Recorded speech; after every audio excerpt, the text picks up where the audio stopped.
கர்நாடகாவில் பெற்ற மகனையே தந்தை கொடூரமாக துப்பாக்கியால் சுட்டு கொலை செய்துள்ளார்.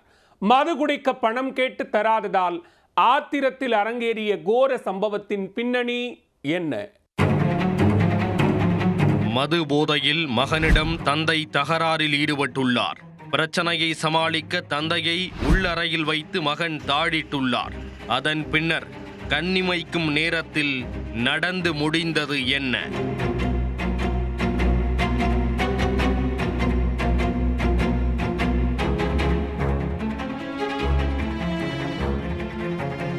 கர்நாடக மாநிலம் குடகு மாவட்டத்தைச் சேர்ந்தவர் 32 வயதான நர்தன் போபண்ணா.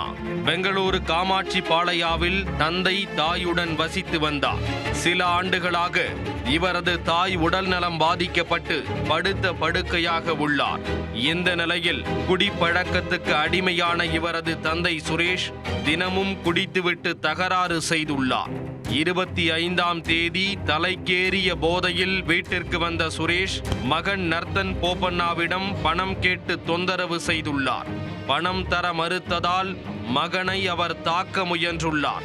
இதனால் பிரச்சனையை சமாளிக்க நர்தன் தனது தந்தையை வீட்டின் உள்ளறையில் தள்ளி வெளியே பூட்டியுள்ளார். அப்போது உள்ளே இருந்தபடி கத்தி கூச்சலிட்ட சுரேஷ் ஆக்ரோஷ புத்திக்குள் புகுந்திருக்கிறார். பீரோவிலிருந்த நாட்டு துப்பாக்கி எடுத்தவர் ஜன்னல் வழியாக மகனை சுட்டுள்ளார். அதில் போபண்ணாவின் தொடையில் குண்டு பாய்ந்தது.